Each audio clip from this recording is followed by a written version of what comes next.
We will officially kick off. Welcome, everyone. Thanks for tuning in.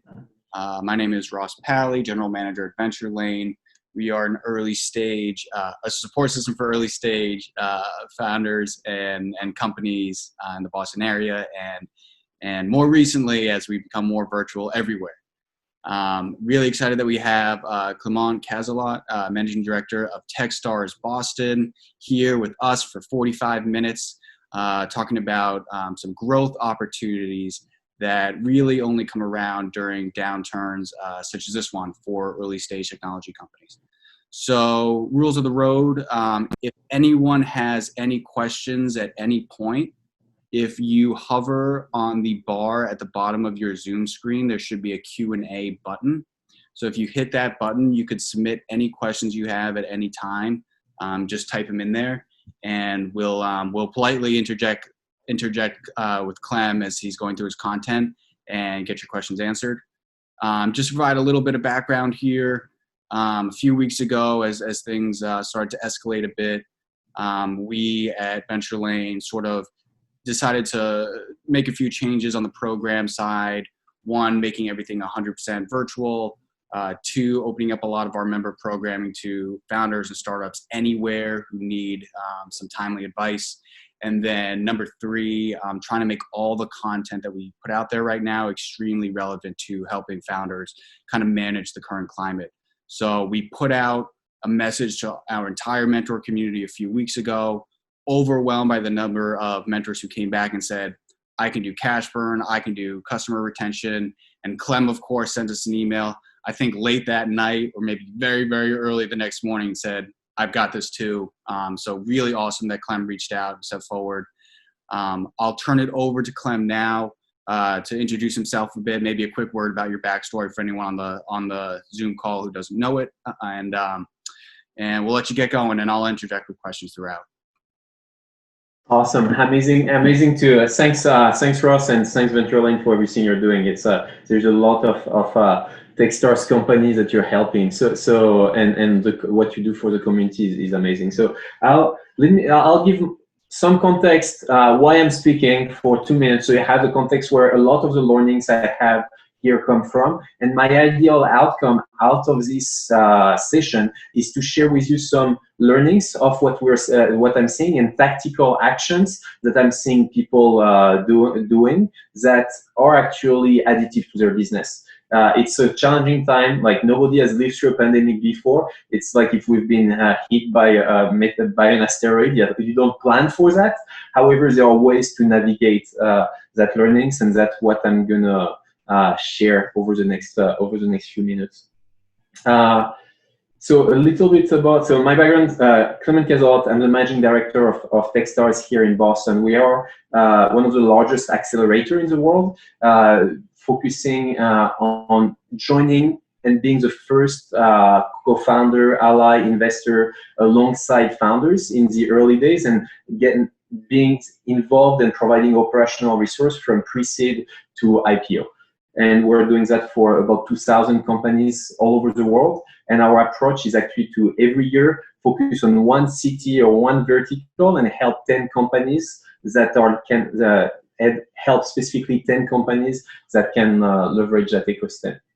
Here in Boston, we're focusing on 4 key verticals that are like deep technology application, healthcare, fintech, and consumer application. So everything falls into these 4 buckets for a lot of what I'm working on. And personally, before being here, I had the chance to be a founder of a cybersecurity enterprise SaaS company that was focused on providing high-end technology to partners that were deploying that to their own customers. So I'll put that on the side. And personally, I'm directly an investor in about 63 companies, either through Techstars or direct. And so a lot of the learnings that I'm going to share with you here are drawn by that experience, navigating with founders over the past few weeks and the past few years that I've been working with them, as well as things that we see broader on Techstars. So that's here who I am, what we're doing. I'll share with you a framework, and then I'll share my screen and show you examples of 7 specific companies and how they are navigating it on it. So through the workshops at Venture Lane, you've heard about how do you communicate, how do you play defensive, how do you play offensive in that world, and that's what we're doing with all our companies from pre-seed to pre-IPO, is running through that framework. First, what is the communication that you can do in that current context, as everything is changing, communicating on a weekly basis with your investors, with your stakeholders, with your customers, with your team, employees, to explain what is happening and what you're going through. Playing defensive, you had plenty of discussion around that with Venture Lane. It's also how do I extend my runway in a world where the goal is not to grow like crazy anymore. The goal is to survive, to be on the other side and be positioned to continue the company and grab market share and potential opportunities on the other side of this crisis. And the last piece, which is playing offensive, how do I leverage the opportunities that I have by having people who have cost structure or customers who have now more acute needs for specific product, and how do I leverage that? So that's what I'm going to focus on. This, how do I play offensive, and how do I tactically either change my messaging, product, or the target to whom I'm speaking in order to get that. And that is applicable both. I'll take examples on the B2B world and in the B2C world, and in the software world and in the hardware world. So before sharing my screen and jumping on that, if you take one thing out of this presentation in terms of structure, is that there are 3 categories of activities that every company are going through right now. Communication, how do I step up and discuss about what is happening and be clear with all my ecosystem, which actually allow you to gather learnings on the two second elements that are, how do I play defensive, how do I increase my cash burn, how do I do structural changes in order to last longer, so that I can play that offensive and leverage some of these options. So playing offensive within that subset, and let me start sharing my screen here. There is 3 categories of actions that we're seeing broadly. And Ross, I'll need a thumbs up for you. Can you see my screen? Zoom just froze on me. Awesome. Thanks a lot. Yeah. So there are 3 categories of changes. I'll share this open later in a second at the end. The messaging change, that means same target, but same target of customers, but I change the way I speak to them. I'm still speaking to the same customers. I'm still speaking to the same group of people, but I'm changing the way I'm speaking to them in order to resonate with them. Then there is product change and target change, and we're going to speak about both of them. So in terms of messaging change, I wanted to share an example of a company that is at Venture Lane right now. So Uptime Health, that is a company that has been deploying tools for urgent care center, like for outpatient facilities. So all these small healthcare centers that are now overwhelmed, they had a set of tools, they had a set of services that they were offering to that target before the current crisis. However, what the COVID-19, like the opportunities that was provided to them, is to change the way they speak to these people in order to deploy their software and help and be directly additive. So that's a healthcare example, and probably healthcare right now with a few other industries are the ones where it's the most actionable. But this is a company that prior to the crisis, the current crisis, was speaking in generic terms. Here is how you improve productivity within your facility. Here is how you better serve your customers. And that was a conceptual messaging. Website is not loading, but that's totally fine. And then they reposition themselves using this communication channel over the past 4 weeks now, have been extremely proactive to actually explain this. We're giving, here is how you can use factually our software. And so that's a messaging change to the same audience, and that comes with 2 tweaks. First, messaging in terms of what are we doing and making as actionable as possible. And then the other piece, which is a change of business model, which is providing it for free as a free forever or free trial that allows this audience to share it and use their product without any barrier to entry and without appearing to be predatory and leverage the crisis in a way that would be unhealthy. So messaging change, same audience, but crafted how I speak to my audience in a very actionable, tactical way, and coming from a place of kindness. That was actually a feedback from the active communication we had, where we listen to what the people are asking us in the market and react to it in a very programmatic and deliberate way. Another example to grab another venture lane company, which is Care Academy, that through the current that is providing online education to caregivers. Basically, people that the lady here on the right that are taking care of elder people. So there's the caregivers, like the way we were able to be additive of the discussion is by, once again, go back and create a practical answer to what my audience with overwhelm, like all of us need, and creating a series of landing page and direct content that is applicable to them, as well as a small change in business model in the case of Care Academy that is providing some of these resources without the usual paywall that they might have had before. So 2 examples in healthcare, same target, change of messaging, and in unpacking that is free trials and or free forever, like that enables it. A third example here, that's a company that I'm on the board of OnUp, that is, so what they do is they provide mortgage. They provide mortgages they allow you to get the best rate on your mortgage.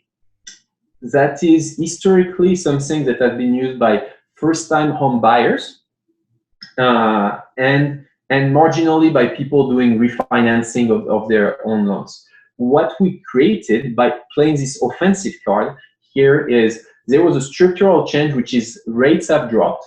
How do we play offensive here? Well, we play offensive by going back to most of our clients that had already worked with us, and that's an opportunity that we didn't have to the same level before, and telling them, hey, here are the type of savings. So like same audience, people who have contracted a mortgage for their house, but change of messaging, instead of telling you, we enable you to buy property, we enable you to refi property, to refinance. And that's how a change of messaging with the same target suddenly yields a lot of results. These examples are internal activities that you still share with people that you were already in touch with before the crisis. So messaging change, any question, Ross, before I jump on radical product changes? No questions yet, but we did have a good number of people join after the first few minutes, so I'm just going to do a quick reminder. For anyone who's tuned in to this Zoom call, if you do want to raise a question with Clem at any point, if you hover on the bar at the bottom of your Zoom screen, there's a Q&A button. Just hit that button, type in the question, I'll be monitoring them, and I will very, very politely interject with Clem, and we'll bring that question to him. You just can interject. There is no need of being very, very polite. But the goal is to have a discussion here. The overall context is the changes you do when you play this offense needs to be deliberate and will be deliberate if you spend the time to properly speak to your market and understand what resonates with them. And making these changes in a vacuum is like by intellectualizing what my market needs is impossible, because all the playbooks that was working a few months ago doesn't exist anymore. And you're going to be fed by this type of information only if you have this constant communication with your existing customer base, lead base, or your existing users, which leads to a second type of changes. So we just spoke about change of messaging, same target as before, I just tweak how I speak to it, and I might introduce some free trials, some change of products that I'm changing, but that are iterative to what I currently have. There is a more radical change that is a change of product. We have one question here, Clem. Do you always Yeah. change the message for all customers or just a fraction of them? That's a great question. That's like in order to answer that, it's a work that you need to do directly with your customers. Some companies that I'm seeing right now are spinning up customer advisory board, formal or informal, where right now they are creating peer groups and asking this question directly to their customers. So the way where a blanket change of messaging wouldn't work. Actually, let's go on the target change. That's a great question as a transition to target change instead of product change. So target change will be, I had a specific product and now I'm selling it to another group of people because the current crisis, for some reason, had made it impossible for the current incumbent to serve that. I'm using the example of Trust and Will, which is also another Techstars company that is here has been, so target change. They used to sell Trust and Will directly to the consumers through online acquisition. The current solution, which is you go to someone helping you to plan your estate in person, is not happening anymore. And so the things that we did, like a change of target, is actually both continuing to go direct, but also providing resources to the people with whom we were competing in the past on how to do all that online, and transforming the former competitors into ally, because suddenly we're additive to their workflow and additive to what they do. And so that's so do you change your message for everyone or just a subset? In that case, we decided to change our message just for a subset, which is a subset of company of the channels through whom we are actually reaching out to our client. We're still the same for the people who want to go direct, but we want now to be additive to the people with whom we used to compete, because we allow them to do that work online. And so these are low-tech changes. These are not fundamental changes. The product one is the most heavy lift, but here that's how do you speak to them? How do you position yourself? How do you communicate? Send email drip campaign, and here that was putting together an FAQ of like, what does that mean to do this estate planning and do it online, as well as creating a beautiful Zoom. Sorry. Zoom is overlaying my list of tabs to walk you through everything. As well as actually here, product-wise, that's like we did a minor change in the flow of how we onboard customers on, hey, what do I want to do? In that case of estate and will, I want to specify my healthcare wishes as I'm an older person, and suddenly that questionnaire and all this type of information is leading to specific pages that for targets that might have been in the past not our initial target. Awesome. We have one other question here, zooming out a bit on the macro level. It seems the decision to play offense or defense depends on the industry you operate in. How do you see these playbooks staying relevant after the current downturn? Which markets do you think will see enduring change, and which ones will revert back to their old ways? Nice. So I think there are three questions in that question. There is like the playbook. How do I decide to play offense or defense? Is that relevant on the long term, or is it just something for the crisis? And different markets. And what are the markets, the industries that are the most impacted or not by the current crisis? Yeah. To unpack a little bit, so playing offense and defense and communication. Remember, communication is the cornerstone, is to some extent the base of everything you're doing, because you're soliciting input from your ecosystem. Playing defense and playing offense are activities that are done in parallel. You cannot do one without the other. And they are like, regardless of the market where you are, you owe it to yourself to have a thoughtful and structured conversation on what are the measures that I'm doing in order to extend my runway and what are the moments where I'll intellectually be honest on like this is not working anymore, and I should close the door, continue or not. And then the playing offense is, okay, the playing field has changed with everybody. There are incumbents now, like if I use Trust and Will, like the people who used to do estate planning in person cannot do it in person anymore, or they are basically being outpriced, like they're too expensive for a population that is now more cash constrained. What type of opportunity does that create for me? And so playing defense and offense is not something that is one or the other. This is something that both of them needs to happen and have a discussion. And I would strongly encourage you to have the discussion either with your co-founder or with your group of mentors and people that are here around you to learn what type of playbook have they seen working for the companies, and helping you, sharing experiences that they've had in 2008, in 2001, or in 87 even, like some of these change of products that are informed by things that happened way back in terms of learning. So that's playing communication, defense, offense. They are all additive to each other.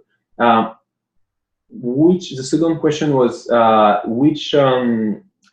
is that playbook relevant after the crisis? Yep. To some extent, yes. Like the goal for everyone right now is not to go in growth mode. Like if there is like you're measured, the yardstick to measure all venture-backed or all like startup disruptive companies right now is not how fast are you growing, but how resilient will you become as a result of this crisis.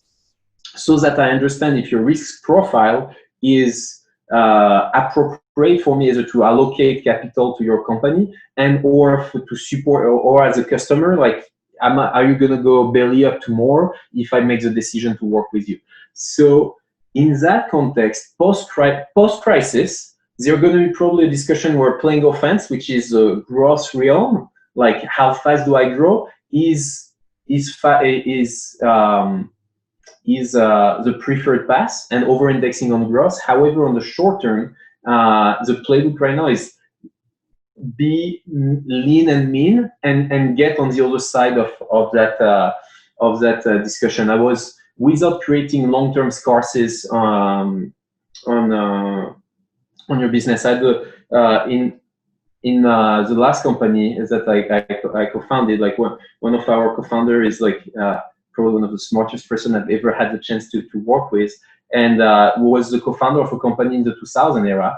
And the changes, as we were catching up last week, he was sharing with me that the 2000 era forced his last company to be extremely cash efficient, bootstrapped, and the growth driven by the growth of customers. However, when things got better, they still were playing the defensive and not the offensive. And so that's where you want to be deliberate on, like, there is a moment for each phase, being cash focused and like extending my run rate, being thoughtful, taking potentially, like when I speak to customers, we're going to speak about that in a second, like the opportunity to take consulting service, professional service, new revenue stream that weren't expected in the past. And then post-crisis, it's a moment to rethink, the playbooks that we created still applicable, or are we gonna, or do we need to adjust again because it's time to focus on growth again? So there is a time for everything, and the decision you're making right now or might be the right decision now and might be the wrong decision in 18 months from now when we're on the other side of what is currently happening. And the last company question, what are the industries the most affected by it? I mean, that's like, there is a war is affected right now, and who is going to be affected in 3 to 6 months as we see the waterfall effect through the various industries. Every single industry will be affected. It's like the thing that scares me the most right now is when people are telling you, business as usual. Might be business as usual right now, or might be that you have some tailwind right now as a result of the changes you're making, but everyone, make no mistake, everyone is going to be affected in one way or another. And the folks that are the most affected right now is mostly on the physical, anything that was tied to physical, so supply chain, retail, restaurant, hospitality, travel. That is what has been affected at first. but the downfall effects that we're already seeing happening in the prop tech market. Although right now everybody is still buying houses, like we see folks, because of the loss of job, because of the stress on lenders, we see folks who are starting actually to even if although we are only 1 month in, like we see prop tech companies are being starting to be affected because you cannot do like physical activity, like the showcasing a house or like that type of things, which they were industries that at first weren't necessarily thought to be affected heads on. Clem, we're going until 12:45. We do have another question. Do you want to take it now, or do you want to get more into some of the content that you have? Share with me that question, and I'll politely potentially put it on the side. Well, what about earliest stage companies that are still in customer discovery mode, or were in customer discovery mode before the pandemic occurred? How can they tailor communication to finding offensive strategies rather than asking current customers for them? Awesome. So let me share. That's a perfect segue of that other example of a company that is doing a target change. Statera, they're currently going through Techstars. They are in the early stage. Like they were piloting, looking at like basically deploying application for hospital. They have a first client at $250,000, but irrelevant for our discussion here. Basically, what they saw is hospitals now are overwhelmed. And they started speaking. The one thing is you need to still speak to your lead, you need to still speak to your users, you need to still like learn, start with how can I be helpful? And the how can I be helpful informed us the need of creating a second, an iteration of the product for sub-targets. Instead of speaking to the hospital, now we're speaking to the nurses and the people directly at the companies. That's like a hack that we put together with Google Form, Google Sheet, like nothing complex, but that is made to be hyper viral for this, not now anymore like the CFO hospital, but the nurse and clinicians working within the hospital. So that is how a target change, same group, same value proposition, but now instead of providing it to the top down, we're providing it bottom up by letting people using it directly. So different targets that were never thought to speak to. As an early stage company, practically this is listening to your early leads and early, like if you're not speaking to 3 to 5 potential users, customers on a weekly basis, even in this current context, you're probably not, and like you're not set up for success. So as an early stage company, the thing that is differentiating you from an incumbent with legacy execution is your ability to gather feedback and information from the market at a much higher pace than anyone else in order to inform your activity. So that's as an early stage company, like that's how I get informed and use the feedback and or your intuition as subject matter expert also in your field to adjust. I'll jump on product change that are very radical product change. So sharing here about Brio. Brio is a company that before the current crisis, was doing this type of application, basically drawing up blood from amateur athletes, from people like Alex here that were like any other example. They were drawing blood at gyms to give you giving you the blood work and telling you like how healthy are you. Gyms are closing. They lose their entire revenue. Direct product change, they had an expertise which is understanding how to work with labs, but nothing else. No more customers, no more target. Then what we did playing offense is we used our fundamental learnings, which is we know how to work with labs and how to deliver the result of the lab to an end user, to the people we just tested. Then what we did 3 weeks ago was to radically change everything. We shut down the entire company and started doing COVID-19 screening tests focused for employers, going after large name employers that still have physical operation, because they have warehouses to operate, because they have factory plants to run, because they have their first responder. Our first client is the Boston Fire Department, buying tests for the city of Boston. And so that's how product change is. We radically shut down the previous product because we do not see any future in it for the moment, and did a 180 pivot first, just by telling that we had it before we had anything. And as we, I mean, we had like lab connection and that base infrastructure, but before being able to even issue the first test, we were actually speaking and marketing this new product that was starting again from the ground up. So that's an example of a 180 totally, like is acknowledging when your product doesn't work anymore, because your customer segment, because what you're doing is not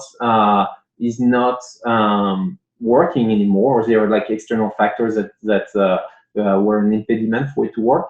Shut down everything. Really, that is something that's your responsibility as a founder, to sometimes acknowledge that marginal iteration doesn't work anymore, and just refocusing, understanding what is your expertise, and around that expertise, refocusing entirely. Another example here, LegalPad. They are doing legal applications for visa, and right now there are plenty of things that are changing. Full 180 changes. Instead of going direct to the people, we're now focusing on the employers and launching an entire set of resources for the employers instead of going direct. This is a lot of that is the discussion we have around it, instead of being the actionable, the actual work itself.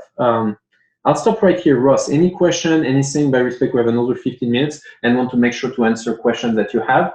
And it's really hard, like not seeing the face of everybody. Like my biggest goal is to make all that as actionable as possible. So if you can give a thumbs up, middle down, or it's helpful or not in the chat, that will help Ross and myself to answer directly your questions. There is so much to be done that I hope this intellectual framework is helping you. Absolutely. Yep. So for everyone who's tuned in right now, feel free to put any insights into the chat.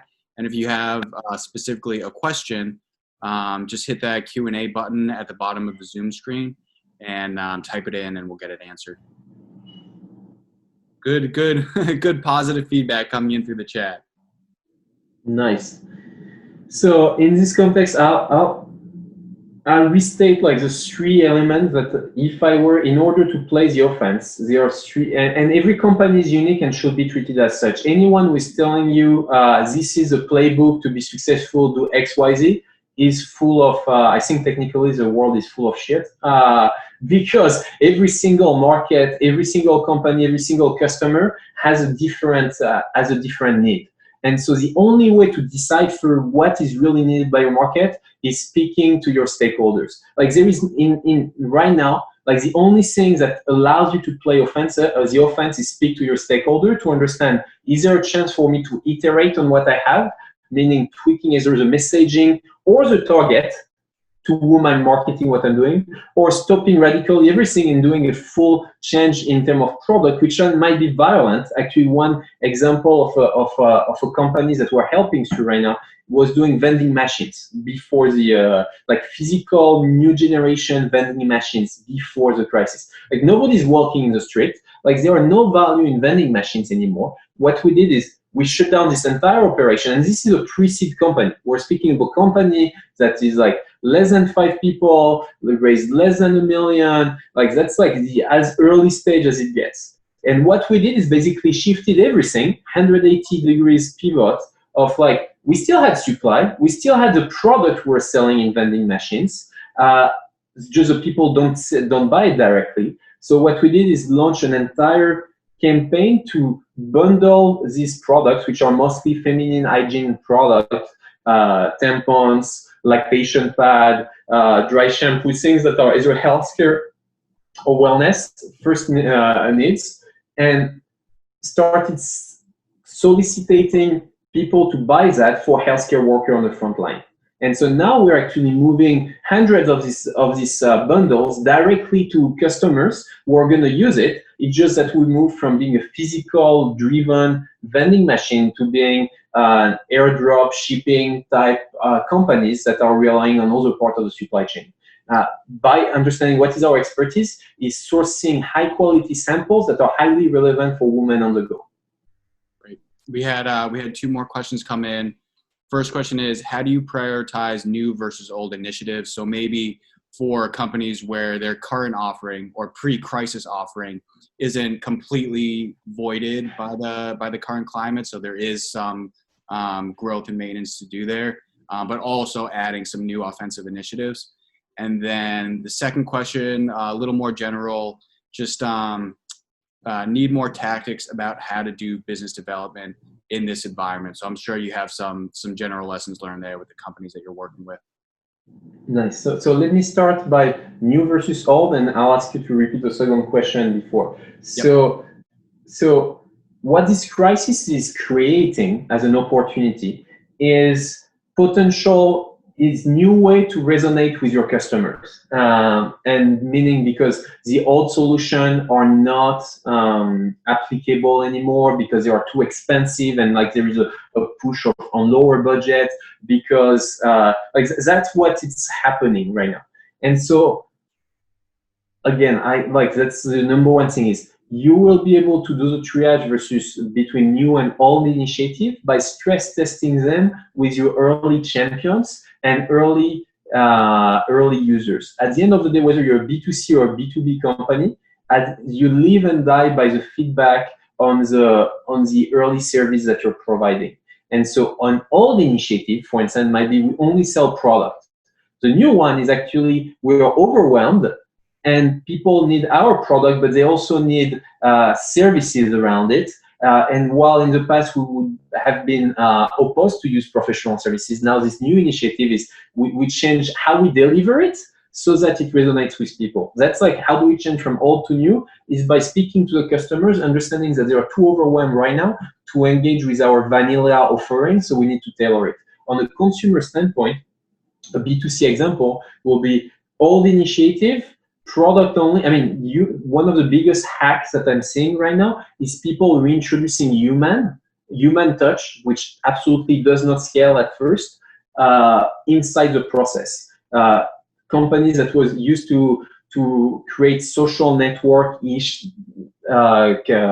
social network around interest group and physical location, is now introducing and having the founders personally managing the community and creating props and connection between the people. So that's like old offering, product only, new offering, product plus a human. And so that triage came by speaking with the stakeholders. Again, that's the thing that you have that a large company doesn't have, is the ability to create really fast cycle between what the market is saying and how you react to it. So the ability to be open-minded to all that is what's going to make the most impact. And this old and new is a result of you speaking to the market. Again, even if you don't have a product on market, you have a target or an audience that you're expecting to see, engage with them. Be here and be helpful. If that comes from a true place of kindness and helping them, that's going to work. Great. And then the second question, which I think will actually be our last question for this session, because we'll wrap up soon with closing remarks. Just generally needing more tactics about how to do business development in this environment. Yes.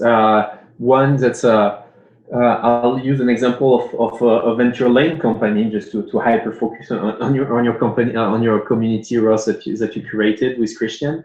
Is the best way to do business development today is to not be predatory, have a higher level of empathy than ever. And I see a lot of companies also asking me for fundraising. How do you fundraise in the current ecosystem? Well, it's by having a high empathy on the other side. Instead of reaching out and asking like, hey, can you buy my stuff?